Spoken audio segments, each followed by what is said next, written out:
Hello बच्चों, कैसे हो। आज अपन क्या पढ़ेंगे? कैंसर के बारे में पढ़ेंगे। क्या पढ़ेंगे? कैंसर के बारे में। तो कैंसर के बारे में पढ़ने से पहले सबसे पहले अपन को क्या समझना पड़ेगा? ट्यूमर के बारे में। क्या है ट्यूमर? क्या है? तो ट्यूमर क्या है? ट्यूमर क्या है? ट्यूमर क्या है? ये क्या है? ट्यूमर क्या होता है? क्या होता है? एबनॉर्मल ग्रोथ होती है किसकी? टिश्यू की या सेल्स की, ड्यू टू किसके? Uncontrol division. और ये अनकंट्रोल डिवीजन कैसे होता है? क्या होता है? जो कैंसरस सेल्स जो रहती हैं वो क्या रहती हैं? न्यूक्लियस और जो साइटोप्लाज्म का एक पर्टिकुलर रेशो रहता है उसको मेंटेन नहीं कर पाती। और तो जिससे क्या होता है, जब ये रेशो डिस्टर्ब हो जाता है, न्यूक्लियस और साइटोप्लाज्म का रेशो, तो क्या होता है? सेल क्या करने लगती हैं? अनकंट्रोल डिवाइड होने लगती हैं। और ये अनकंट्रोल डिवाइड क्यों होती हैं? क्या कोई भी सभी फिजिकल का उसका रीजन हो सकता है, या क्या हो सकता है? केमिकल रीजन हो सकता है, या बायोलॉजिकल रीजन हो सकता है, जिसकी वजह से क्या होता है? सेल्स में क्या हो जाता है? म्यूटेशन हो जाता है। सेल्स में म्यूटेशन होगा तो वो क्या है? वो पर्टिकुलर ट्यूमर सप्रेसर जीन को के कंट्रोल में नहीं रहती है, उसके जीन के कंट्रोल में नहीं रहेगी, तो क्या होगा? वो अनकंट्रोल डिवाइड होगी। तो क्या है ट्यूमर? क्या है बेटा? एबनॉर्मल ग्रोथ है। क्या है? Abnormal normal growth of tissue और सेल्स ड्यू टू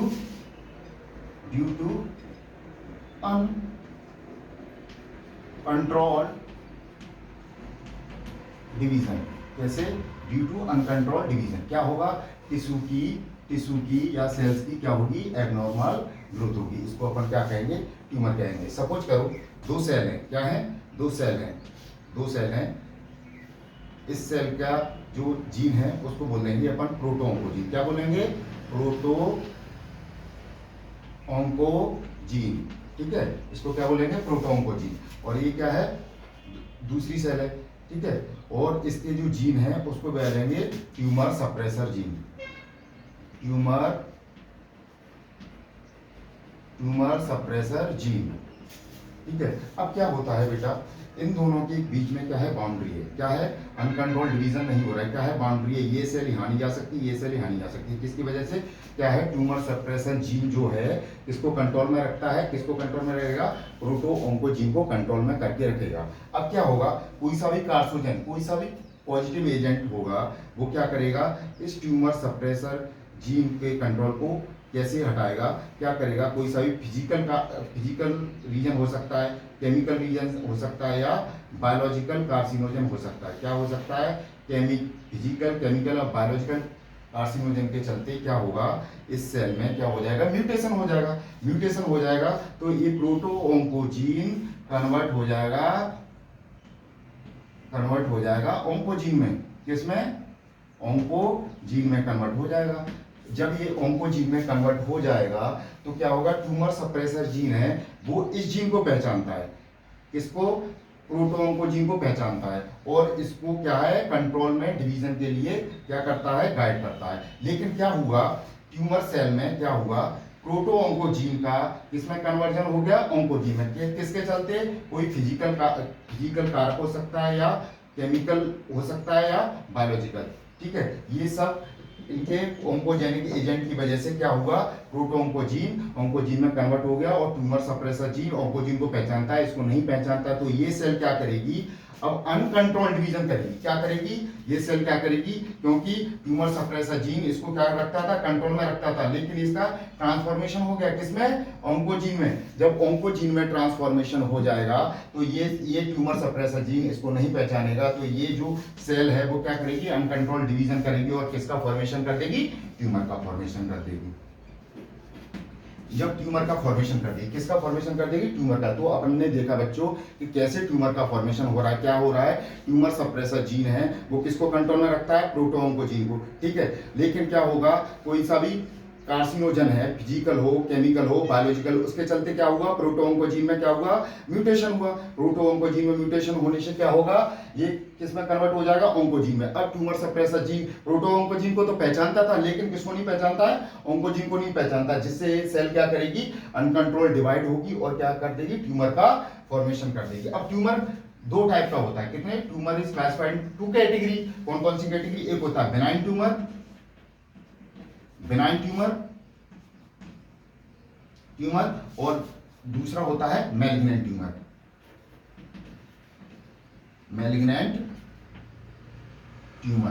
ठीक है। अब बेनाइन ट्यूमर क्या रहता है, ये क्या रहता है, बेनाइन ट्यूमर क्या रहता है, लोकलाइज्ड होता है किसी पर्टिकुलर एरिया पर। क्या होता है, अगर यहाँ है ट्यूमर तो ये यहीं रहेगा, ठीक है, ये क्या है, स्प्रेड नहीं होगा पूरी बॉडी में। लेकिन मैलिग्नेंट बहुत फियर्ड है, क्या है मैलिग्नेंट ट्यूमर क्या है, ये क्या रहता है, किसी पर्टिकुलर लोकेशन पर रहता है, उसके बाद ये क्या करेगा, पूरी बॉडी में क्या हो जाएगा, स्प्रेड हो जाएगा। एंड पूरी बॉडी में स्प्रेड होकर क्या करेगा, नॉर्मल सेल को किस में ट्रांसफॉर्म कर देगा, न्यूप्लास्टिक सेल या ट्यूमर सेल में ट्रांसफॉर्म कर देगा। तो ठीक है, अब अपन ने इसमें क्या देखा, ये क्या रहता है, लोकलाइज्ड रहता है। क्या रहता है, localised and specific in a area. ठीक है, ये क्या होता है, ये क्या रहता है, लोकलाइज्ड नहीं रहता, ये क्या रहता है, स्प्रेड होता है। क्या होता है, spread and it will transform the normal cell to cancer cell. ठीक है, इस प्रॉपर्टी को क्या बोलते हैं, इस प्रॉपर्टी को स्प्रेड होता है और क्या करेगा, ये ट्रांसफॉर्म करेगा नॉर्मल सेल को इसमें, कैंसर सेल में। और इसी की इस प्रॉपर्टी को क्या बोलते हैं, मेटास्टेसिस। क्या बोलते हैं बेटा, मेटास्टेसिस। क्या बोलते हैं इसको, क्या बोलेंगे, मेटास्टेसिस। ये बहुत बार रीड में आया बेटा, क्या होता है मेटास्टेसिस, क्या होता है, बहुत फियर्ड प्रॉपर्टी है किसकी, मैलिग्नेंट ट्यूमर की। क्या है, बहुत ही फियर्ड प्रॉपर्टी है किसकी, मैलिग्नेंट ट्यूमर की। क्या होता है इसमें, अगर एक जगह पर ट्यूमर का फॉर्मेशन हुआ तो वो क्या होगा, स्प्रेड होगा। क्या होगा, कुछ समय के बाद स्प्रेड होगा और वो पूरी बॉडी में फैल जाएगा। और जो पूरी बॉडी में फैलने के बाद जो दूसरी सेल हैं उनको किस में ट्रांसफॉर्म कर देगा, न्यूप्लास्टिक सेल या ट्यूमर सेल में। ये बहुत ही फियर्ड प्रॉपर्टी है क्या, मैलिग्नेंट ट्यूमर की, और बहुत ही खतरनाक है। ठीक है, तो अब नेक्स्ट क्या देखते हैं बेटा, इसमें ट्यूमर के बारे में, पॉजिटिव एजेंट के बारे में देखते हैं कि क्या क्या पॉजिटिव एजेंट हैं इसमें। ठीक है, तो पॉजिटिव एजेंट जिनको क्या बोलते हैं अपन, कार्सिनोजन बोलते हैं। Positive agent, cause of cancer क्या हो सकता है, कॉज कैंसर का कॉज हो सकता है, या तो फिजिकल कॉज हो सकता है। क्या हो सकता है, फिजिकल कॉज हो सकता है, या केमिकल कॉज हो सकता है। क्या हो सकता है, किसी केमिकल की वजह से हो रहा हो कैंसर। ठीक है, या तो फिजिकल कॉज हो सकता है, केमिकल कॉज हो सकता है, या क्या हो सकता है बेटा, बायोलॉजिकल कॉज हो सकता है। और जो जितने भी पॉजिटिव एजेंट हैं, क्या जितने भी पॉजिटिव एजेंट हैं, चाहे वो फिजिकल हो, चाहे केमिकल हो, चाहे वो बायोलॉजिकल हो, इनको मिला के जो पॉजिटिव एजेंट है इनको क्या बोलते हैं, कार्सिनोजन। क्या बोलते हैं, कार्सिनोजेंस। क्या बोलते हैं इनको, कार्सिनोजन, जिनके द्वारा कैंसर को प्रोड्यूस किया जाता है या जिनकी वजह से कैंसर होता है। तो फिजिकल कॉज हो गया, केमिकल कॉज हो गया और बायोलॉजिकल। अब इनके अंदर क्या क्या आता है, फिजिकल कॉज में क्या आएगा, फिजिकल कॉज में क्या आएगा, रेडिएशंस आएंगे। क्या आएंगे जी, रेडिएशंस। अब रेडिएशंस भी कितने टाइप की होती हैं, 2 टाइप की। कौन कौन सी, आयोनाइजिंग रेडिएशन, इसमें कौन आएगा, एक्सरेज आएगा, एक्सरेज और गामा रेज। ठीक है, एक्सरेज और गामा रेज। और नॉन आयोनाइजिंग रेडिएशंस में क्या आएगा,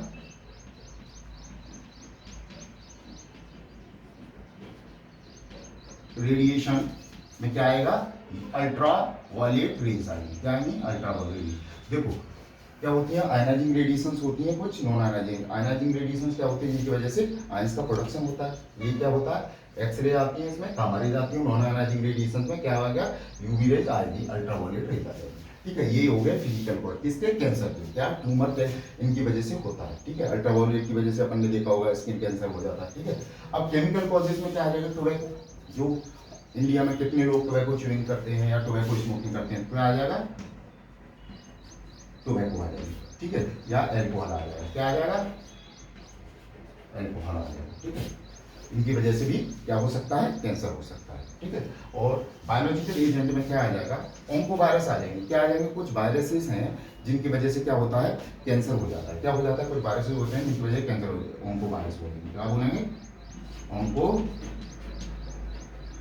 वायरसेस क्या आ जाएंगे? बायोलॉजिकल एजेंट है। तो अपन ने इसके कैंसर के क्या देखे? कॉज देखे कि क्या हो सकते हैं, जिनको क्या बोलते हैं? कार्सिनोजन बोलते हैं। फिजिकल हो सकते हैं, केमिकल हो सकते हैं, बायोलॉजिकल हो सकते हैं। फिजिकल में क्या आ जाएगा? आयोनाइजिंग एक्सरे और गामा रे जाएंगे। नॉन आयोनाइजिंग में क्या आ जाएगा? अल्ट्रावायलेट रे जाते हैं। ये बहुत आता है प्रोजेक्ट। केमिकल में क्या आता है? टोबैको, एल्कोहल आ सकता है। और बायोलॉजिकल कॉज में क्या आ सकता है? ऑन्कोजेनिक वायरस आ सकते हैं। ठीक है, अब क्या देखते हैं इसका कि डायग्नोस्टिक्स कैसे करते हैं कैंसर की। क्या? Diagnostic tools. क्या देखेंगे बेटा? इसकी डायग्नोस्टिक टूल्स देखेंगे। क्या? कि डायग्नोसिस कैसे करते हैं कैंसर को, कैसे डायग्नोस किया जा सकता है। ठीक है, तो डायग्नोस्टिक टूल ऑफ कैंसर क्या हो सकता है? Diagnostic tool. ठीक है, तो सबसे पहले बहुत डॉक्टर क्या डायग्नोस्टिक टूल में क्या बोलता है? जाओ बेटा एक्सरे करा के आओ। क्या करा के आओ? एक्सरे करा के आओ। ठीक है, एक्सरे कराएंगे तो क्या होगा? उसकी ट्यूमर की पिक्चर आ जाएगी। ठीक है, तो एक्सरे अगर सपोज करो ये ट्यूमर क्या है? एक्सरे में नहीं आ रहा, तो डॉक्टर क्या बोलेगा? जाओ बेटा सीटी स्कैन करा के आओ। क्या? सीटी स्कैन करा के आओ। क्या करा के आओ? सीटी स्कैन करा के आओ। कंप्यूटराइज्ड टोमोग्राफी करा के आओ। ये क्या करता है बेटा? इसमें आयोनाइजिंग रेडिएशंस की हेल्प से जो इंटरनल ऑर्गन्स रहते हैं उसकी 3D इमेज बनती है। तो अपन जानते हैं कि 2D इमेज से 3D इमेज में पिक्चर अच्छी क्लियर होती है और किसी भी पोर्शन में अगर ट्यूमर होगा तो वो दिख जाएगा। क्या होगा? दिख जाएगा। तो इसमें क्या करते हैं? सीटी स्कैन करा कर, सीटी स्कैन में क्या करते हैं बेटा? सीटी स्कैन में क्या लेते हैं अपन? 3D इमेज लेते हैं इंटरनल ऑर्गन्स की बाय द यूज ऑफ किसके? आयोनाइजिंग रेडिएशंस के। तो पिक्चर क्या रहती है? क्लियर आती है। ठीक है, और अगर इसमें भी सपोज करो सीटी स्कैन में भी नहीं आया, एक्सरे में भी नहीं आया, सीटी स्कैन में, तो फिर अपन लास्ट ऑप्शन क्या जाते हैं? एमआरआई कराते हैं। क्या कराते हैं? एमआरआई कराते हैं। MRI magnetic resonance imaging. क्या कराते हैं? Magnetic resonance imaging. इसमें क्या करते हैं? ये सटीक है, इसके लिए सबसे बेस्ट है एमआरआई। एमआरआई में क्या करते हैं अपन? फिजियोलॉजिकल और पैथोलॉजिकल कंडीशन देखते हैं। किसकी? सेल्स की। क्या देखते हैं? फिजियोलॉजिकल और पैथोलॉजिकल कंडीशन देखेंगे। किसकी? सेल्स की। जिससे अगर कोई एबनॉर्मलिटी होगी सेल्स में तो वो क्या हो जाएगी? अपन को आइडेंटिफाई हो जाएगी बेटा। तो ठीक है, तो एमआरआई कराते हैं। ठीक है, अब हमने एमआरआई कराई, एमआरआई या सीटी स्कैन कराई और उसमें अपन ने क्या कर लिया? ट्यूमर का डिटेक्शन कर लिया। किसका? ट्यूमर का डिटेक्शन कर लिया। अब अपन ने जो ट्यूमर का डिटेक्शन किया है, ट्यूमर का डिटेक्शन किया है, तो क्या करेंगे? अब अपन ट्यूमर का तो पता चल गया, अब क्या करेंगे? अपन इसकी बायोप्सी करेंगे। क्या करेंगे? बायोप्सी किस लिए करेंगे बेटा? कि अपन डिफरेंशिएट करेंगे। अपन ने पहले पढ़ाया है कि डिफरेंशिएट किसमें? कि ये मैलिग्नेंट ट्यूमर है या बिनाइन ट्यूमर है। इस बायोप्सी में क्या करते हैं बेटा? अपन क्या करते हैं? हिस्टोपैथोलॉजिकल जांच करते हैं। किसकी? सेल्स की, by the help of microscope. तो बायोप्सी में क्या करते हैं? सबसे पहले ट्यूमर, जैसे अपन ने एक्सरे और सीटी स्कैन और एमआरआई की वजह से क्या पता किया अपन ने? ट्यूमर है। अपन ने क्या आइडेंटिफिकेशन कर दिया? क्या कर दिया? ट्यूमर है बॉडी में या नहीं है। किसकी हेल्प से? एक्सरे और सीटी स्कैन और एमआरआई की हेल्प से क्या पता कर लिया अपन ने? ट्यूमर बॉडी में है या नहीं है। फिर क्या किया? अगर सपोज करो ट्यूमर है, क्या है? ट्यूमर है, तो उसको क्या करना पड़ेगा? अपन को बायोप्सी करना पड़ेगी। क्या? क्यों करना पड़ेगी बायोप्सी? क्योंकि अपन को डिफरेंशिएट करना है। किसमें? 2 कैटेगरीज में। किसमें? या तो मैलिग्नेंट है, क्या वो क्या है? मैलिग्नेंट है या बिनाइन है। ठीक है, तो अपन ने क्या किया? बायोप्सी करेंगे। क्या करेंगे? इसकी बायोप्सी करेंगे। बायोप्सी करेंगे। ठीक है, ये भी बहुत आता है बेटा, ये बहुत इंपॉर्टेंट चीज है। क्या है? बायोप्सी। बायोप्सी में क्या करते हैं? हिस्टोपैथोलॉजिकल क्या करते हैं? डायग्नोसिस करते हैं। किसकी? सेल्स की। ठीक है, या टिश्यू की। ठीक है, अब बायोप्सी कर रही है, बायोप्सी में पता चला क्या ये क्या है? बिनाइन है या मैलिग्नेंट है? मैलिग्नेंट है। ठीक है, क्या ये बिनाइन ट्यूमर है या मैलिग्नेंट ट्यूमर है? ठीक है, अगर बिनाइन ट्यूमर होगा तो क्या करेंगे अपन? इसको सर्जरी से देखो, बिनाइन ट्यूमर क्या है? स्प्रेड नहीं होता है, तो पर्टिकुलर नॉर्मल सर्जरी से क्या हो जाएगा? नॉर्मल सर्जरी करेंगे और ये क्या हो जाएगा?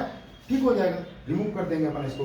लेकिन मैलिग्नेंट ट्यूमर क्या है? मैंने बताया था कि स्प्रेड हो जाता है पूरी बॉडी में, तो क्या करेंगे? जितना हो सकेगा अपन सर्जरी से निकाल देंगे, सर्जरी से निकाल देंगे और रेस्ट पोर्शन की अपन क्या करेंगे, जो पूरी बॉडी में स्प्रेड हो चुका है तो उसकी कीमोथेरेपी करेंगे,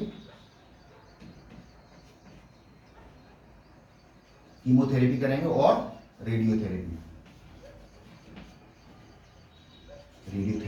इसकी हेल्प से इसको क्या करेंगे, ट्रीटमेंट करेंगे। तो देखो बेनाइन ट्यूमर का ट्रीटमेंट बहुत आसान है। क्या करेंगे, नॉर्मल सर्जरी से रिमूव कर देंगे, वो ठीक हो जाए क्योंकि ये पूरी बॉडी में नहीं फैला। लेकिन मैलिग्नेंट ट्यूमर क्या प्रॉपर्टी, बहुत फियर्ड प्रॉपर्टी, कौन सी, क्या मेटास्टेसिस प्रॉपर्टी इसने शो की है। तो क्या है, पूरी बॉडी में फैल जाए। तो इस पर्टिकुलर लोकेशन पर दिखेगा, वहाँ तो अपन सर्जरी से निकाल देंगे, लेकिन जहाँ अपन को दिख नहीं रहा है वहाँ क्या कीमोथेरेपी या रेडियोथेरेपी यूज करेंगे। और इन थेरेपी का क्या रहता है, बहुत ज़्यादा साइड इफेक्ट होते हैं। देखा है अपन ने, बाल वगैरह झड़ जाते हैं। क्या होता है, बहुत हैवी ड्रग रहते हैं जो क्या करते हैं, नॉर्मल सेल को भी अफेक्ट करते हैं, कैंसरल सेल के साथ साथ। क्या ये कीमोथेरेपी या रेडियोथेरेपी में कैंसर सेल क्यों मर जाती हैं, क्योंकि इनका न्यूक्लियस साइटोप्लाज्म रेशो बहुत हाई होता है। तो इनका न्यूक्लियस इनडायरेक्टली क्या होता है, बड़ा होता है। तो क्या होता है, एक्सपोजर से ये जल्दी किल होती है। ठीक है, अब नेक्स्ट अपन देखते हैं इसका ट्रीटमेंट के बारे में। क्या देखा, ये सब देखिए। अब नेक्स्ट देखते हैं, कुछ ऑन्कोजेनिक वायरस भी रहते हैं। ठीक है, क्या रहते हैं, कुछ ऑन्कोजेनिक वायरस भी रहते हैं जिनकी वजह से क्या होता है, कैंसर हो जाता है। ठीक है, वो क्या करते हैं, नॉर्मल सेल को इसमें ट्रांसफॉर्म कर देते हैं न्यूप्लास्टिक सेल्स में। और इसके ट्रीटमेंट के लिए जैसे सपोज कर कुछ एंटीबॉडी भी रहती है। ठीक है, क्या होती हैं, एंटीबॉडी में क्या होता है, एंटीबॉडी इंट्रोड्यूस कराते हैं, वो कैंसर एंटीजन से जाके अटैच हो जाते हैं, जिससे अपन कैंसर की डायग्नोसिस कर लेते हैं। ठीक है, ओके, और अबाउट कैंसर।